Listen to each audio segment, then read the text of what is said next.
Hey, what's going on, guys? It's Rob the God here. So I just want to share with you guys my experience when I went to Ghana. I went to Ghana for a total of about 25 days, so literally almost a month. So I just want to share you guys the culture and show you guys exactly what I went through. First, I went to the Accra Mall. This is probably the best place to go to. It's really, really nice. My sister loves this place just because of the fact that it has kind of like Starbucks coffee. And it has a lot of American style restaurants, and as you can see, the menu was really, really good, except that they didn't have protein powder. Yeah, anyway. But yeah, this is a great place to go to. Honestly, it's a great tourist spot, and they have built-in Wi-Fi later on coming soon. And honestly, my trip to Ghana was very, very eye-opening because I went last couple of years. I haven't gone, but I went about 8 years ago, and I usually go about every 2 to 3 years. So this is a great experience for me because I'm now a lot older and a lot more mature now. So it's showing you guys a lot of the food there, which is very, very good for me. I had a Pizza Hut, but I lost my phone that day, which is terrible, and my credit cards.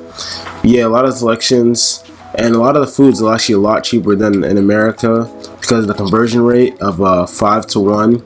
So a lot of the foods that you buy here are way, way cheaper. So if you're crazy enough, you can actually just transfer all the food from Ghana to America, and then you save a lot of money, honestly, trust me on that. So yeah, just want to show you guys. Next gonna come out is the gym. This is probably my favorite part of the place, was that the gym, because it's kind of the old school kind of gyms where the plates were very, very rusty and old, and it just gives you a better feel as opposed to the gym I'm used to now in America, where everything is super, super polished and everything. But the gym was really, really nice. I loved it. I actually loved being a part of it, and I like actually the environment, except that it's kind of pricey. Besides that, it's a great place to be. Next, I'm gonna show you guys the Ghana National Stadium. While in Ghana, I actually went there. It was actually the AFCON. So they didn't actually play here, they played in Egypt. But next time the AFCON's in Ghana, I'm definitely gonna go because this stadium is actually amazing looking and sick.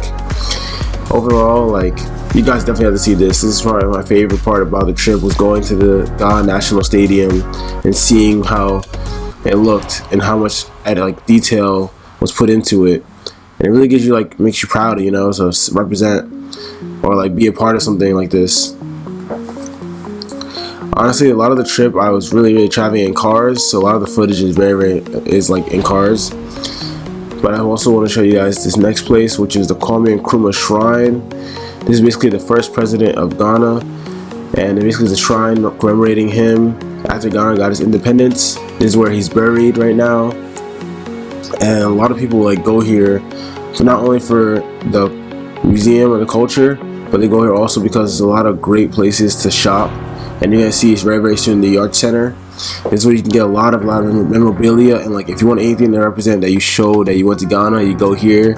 Anything from backpacks, skirts, shirts, necklaces, bracelets, everything. My sister went to this place at least 5 times, literally 5 times, to the same person each time about the same thing. Here I'm gonna show you guys the pottery and stuff. It's really nice as well. And this place right here is called the Tema Harbor. It's very, very close to my house. So my house is actually very, very close to a beach. So I can literally walk 10-15 minutes and I'm next to the beach. So I went there almost every single morning. Had a nice little cleanse where I just sat there and just looked at everything around me. And that's pretty much it. Next we have, this is Kenke. Sorry, I keep forgetting, it's a Kenke Gari. But basically it's almost like a carb bread where they pound it up. And it looks really, really nice. And you see one person uses the big mullet, and you can break your hand from this thing because it's so huge and so powerful. And next I'm going to show you guys washing clothes as opposed to using a wash machine. So in Ghana, one thing I experienced a lot was that everything was super, super hard. You have to wash your clothes, you have to cook your own food a lot harder, and every single process was just so much harder in America. And it makes you kind of give you some perspective on how amazing it is living in America, because everything is so polished and easier for you, so you can be more productive. But in Ghana, everything's a lot simpler and a lot harder to do the same things you do in America. So it's kind of a good and bad thing, because life's a lot simpler, but you can't get as much done because everything needs to be done very, very slower, or it takes longer to do. Also, when I was in Ghana, I realized that like if you don't do things early in the morning, that's why I went to the beach a lot in the morning. I went to the beach early in the morning, and I got things done like cooking and everything done super early. Because if I didn't go super early in the morning, then I noticed that I would not be able to finish off what I have to do the rest of the day, because I'll be so tired, and plus it gets so dark so quickly. Because in America there's a lot of lights and everything, but in Ghana, like the lights turn off very, not frequently, but occasionally. Like where lights literally just turn off for like an hour or two out of nowhere.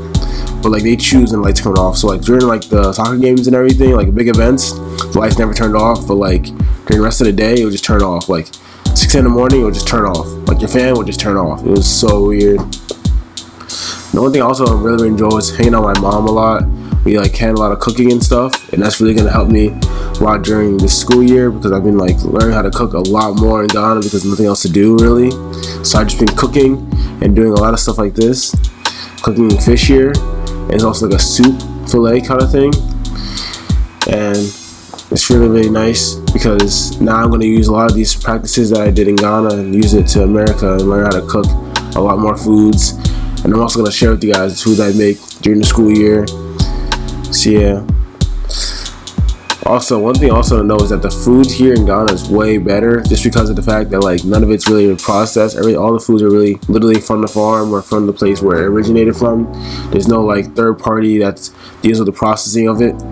So a lot of the food, like you actually see a lot of the food that's there. Here is wache, which is basically like very spicy rice, little vegetables, and usually we eat like a lot of fish. So one thing about my diet was that I didn't really eat a lot of protein. I really eat a lot of fish and a lot of different forms of eggs.